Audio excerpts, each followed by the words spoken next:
Welcome to the Akashic Reading Podcast, presented by AkashicReading.com, the place where you can learn to access your soul's wisdom, or at least stop digging the hole any deeper. I'm your host, Terry Uktana, and today we'll be taking a deep dive into rooting, which is a practice similar to grounding in that it helps us get out of our heads, calm down, consolidate back into ourselves after being overextended, and allows us to practice mindfulness. But it does so through a both-and approach, which includes and encourages us to connect. The key is into what and how. Common wisdom sees grounding as a means of bringing things to a conclusion or of tidying things up. We ground ourselves to get out of our heads, to calm down when things get too busy and frenetic, or to bring ourselves back to mindfulness. This way we can recharge our batteries, get still and hear some of our inner wisdom, and come back to a sense of our true selves if only for a moment. Grounding is built into many spiritual practices, such as Shavasana in yoga, silent meditation after Tai Chi, or downing the energy in Wicca. It's also the purpose of having a meal after doing ceremonial work. Food grounds us not only back into our own bodies, but sharing a meal with others grounds us into community and common experience. Most of these practices are done after the fact, as a means of cleaning up after the work is done, or of coping with what the work or just living entails. However, grounding can also be done proactively to provide additional resources for us while we work. Think of it like the burner under the pot we'll be cooking with. Grounding is how we turn on the burner. Like electricity, life force has the ability to be constructive or to destroy depending on how it's utilized. In order to be constructive, it must have a clear channel, just as electricity is conducted via a wire, and it needs to have a ground in order to manage overage or discharge. It can seem counterintuitive to be securing yourself in the physical when you're attempting to energize yourself, to move heavenward as it were, but in order to become more fully yourself, you must first be fully in yourself.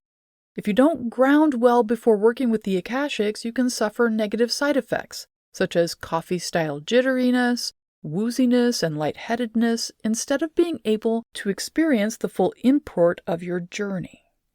Being grounded also provides a comfortable and easy means to return to your body refreshed and balanced with clear memory of your experiences and the ability to integrate all you've received from the Akashics.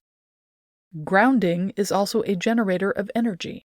It's something to plug into, which provides us monumental support for our lives and our work. There is a counterbalance to our bodies and our lives in each and every moment.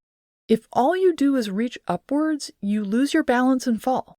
We've all experienced this when stretching up to grasp something on the highest shelf while standing on our tiptoes. Or think about heavy lifting. If you're going to lift something safely without tweaking your back, then you first get a wide stance, sink low to the ground, then push up. You go down to go up. Grounding is this process in your spiritual life as well as the physical. With all that said, what common wisdom doesn't discuss is the underlying assumptions and actions of grounding, mainly that they're a means to unplug from the main activities, energies, and beings of life. They're a way to step back from doing, get into being, check in with the now of who we are, and replenish us so we can focus on what else we might be lacking or need. Grounding is a solitary practice. Even done in a group setting, it puts pause on our interconnection and allows us to be an I again, at least for a moment. What it doesn't do is change anything about the externals of our world or how we're going back to them. Grounding is internally focused, so looks at us and our own mindset, energy, resources, physicality, and perspective in order to repair and restore us. From there, we can choose how we reconnect, or if we do, but the reconnection is a choice we make. Grounding doesn't change what we're going back to, only what we have at our disposal to do so. Rooting is a practice similar to grounding, in that it helps us get out of our heads, calm down, consolidate back into ourselves after being overextended, and allows us to practice mindfulness, but it does so through a both-and approach, which includes and encourages us to connect. The key is into what and how. Grounding, to a certain extent, encourages us to see life as either connected or not, like a light switch. We're either fully engaged or able to step back and be only ourselves in connection with divinity. Rooting helps us recognize or remember life is like lasagna. There are layers, and you can choose where you operate within them. At the far ends of the spectrum, there's the pure universal and there's the pure elemental earth energies. Both are amazing, but we're not meant to be fully involved in either while embodied, but somewhere in between. There's also the personal energy, which grounding helps us to support, the relational of family, partner, friend, and community, the bigger concentric circles of neighborhood, city, county, or province, and then there's the various overlapping cultures we're in, from our country to our ethnicity, politics, and more. It's a feature of embodied life to have only some of these in harmony with any of the others at any given time. Each is moving at its own rate and rhythm, which can bring harmony, disruption, or chaos, sometimes all within one day. Rooting gives us the ability to choose how we navigate these various layers of our lives, minimizing some while enhancing others, which can supercharge our manifesting goals or help us survive through difficult times, or even both. There are a variety of ways to choose to root into a specific layer of energy. Focusing on one will naturally reduce the numbers of interactions we have in others, like changing the ratio of ingredients in a cake or a mixed drink. It's not that you won't ingest the ingredients, but how much of them and to what effect will most definitely vary. If you're wanting or needing to tune down the amount of input you're getting in your life, like muting empathy or turning down the volume of others' conversations, I recommend reverse mindfulness meditation. To reduce the amount of energy, information, and/or emotions which you receive, you can pull your receptors back. To do this, start by turning your awareness to how much of the external world you're perceiving at the moment. Your entire neighborhood, city block, office building, neighbors on my block, people in my office, or the rooms or buildings near me, anyone near me physically. So then, once you're aware of where your awareness edges are, start pulling them back to you incrementally. Think of this like changing the focus on a camera. Put the focus closer so what you're attending to are less things. Move your attention from a neighborhood to your block, from the block to a building, the building to a room, room to area around the self, then focus on being centered and grounded in your own body. Do this gently and without force. Breathe and allow yourself to be aware of resistance, new information appearing, or desires for physical action. This is the wisdom of your body and soul pointing you towards the next steps to take or your current limits. Honor what your body and soul are able to do in the moment. Patience and persistence build strength and skill. It's good to know empathy is not a call to action nor a signal we're meant to be in service, and it's not something we're meant to suffer with or be afflicted by. Instead, it's a sense, like hearing, which we can learn to use to our benefit and as a means of enhancing our life and relationships. By learning how to focus it when we wish but protect ourselves from unnecessary or intrusive energy and information, we can extend our positive experiences of life and the spiritual path we choose to walk. Now, in the opposite direction, if you want to connect more, but to the lasagna layer which is life-affirming and more earth-grounded, I suggest connecting directly with life force. This is an energy system or grid which is the constantly generating life force of all living things on this planet and flows like the ocean tides. We're a part of this, our lives adding to it and being supported by it in each second of our day. This is in part what is meant by the phrase, the web of life, but in its energetic form rather than day-to-day interactions. The life force grid is a positive, life-affirming energy which continues to flow unfazed by the difficulties in the moment. Connecting with it doesn't cause all the worries, pain, fear, or distress of others to come crashing in.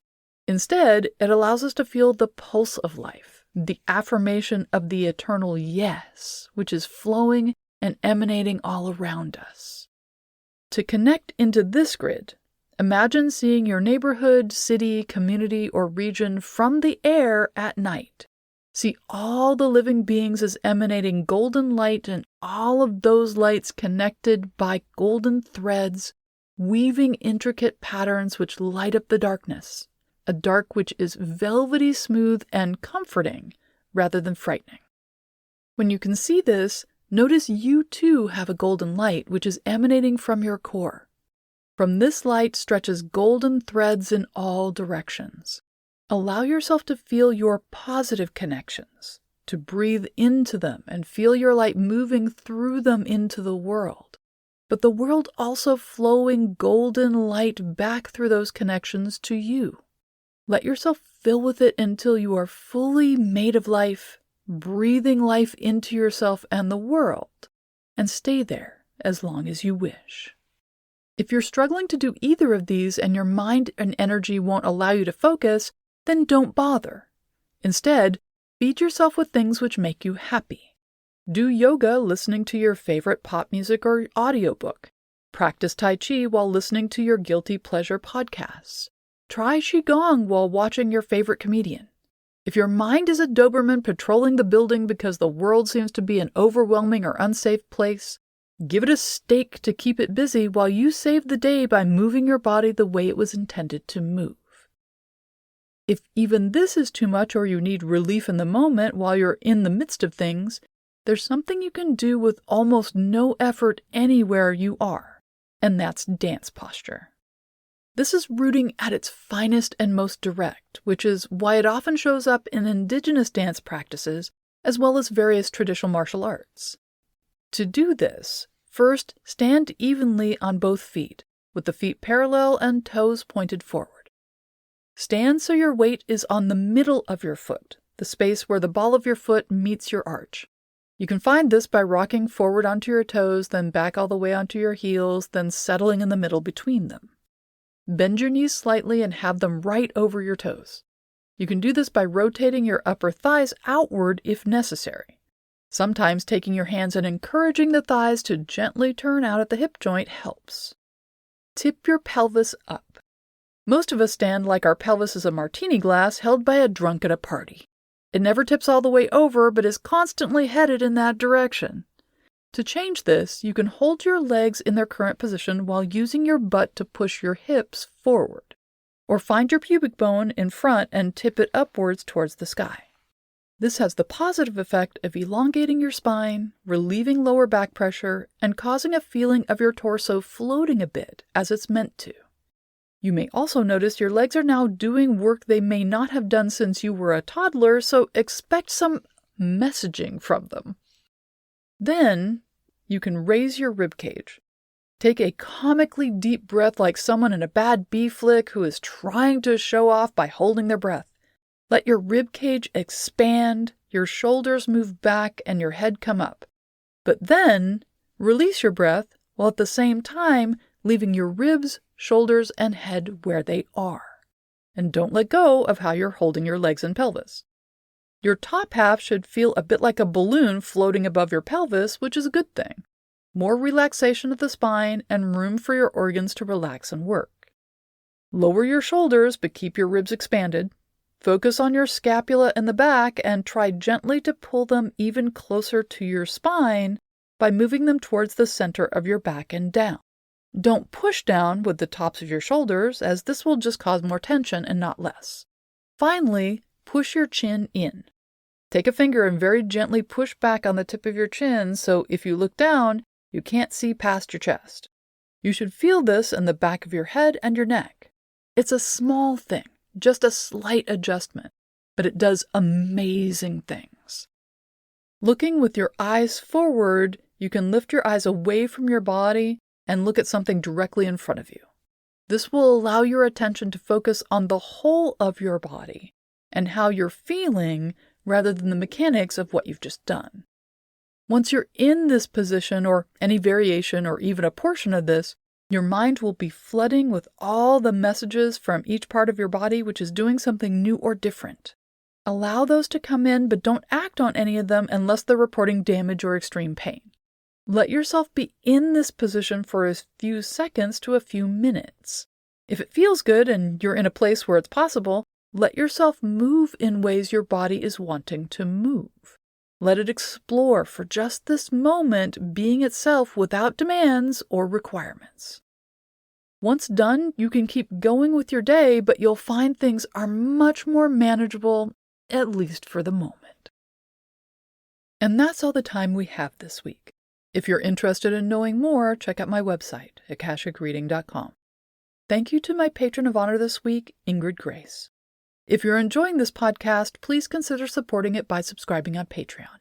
For just $5 a month, you can join in weekly patron-only classes, see all my other offerings, and get regular updates about what I'm working on at patreon.com/terryuktana. Thanks. Bye.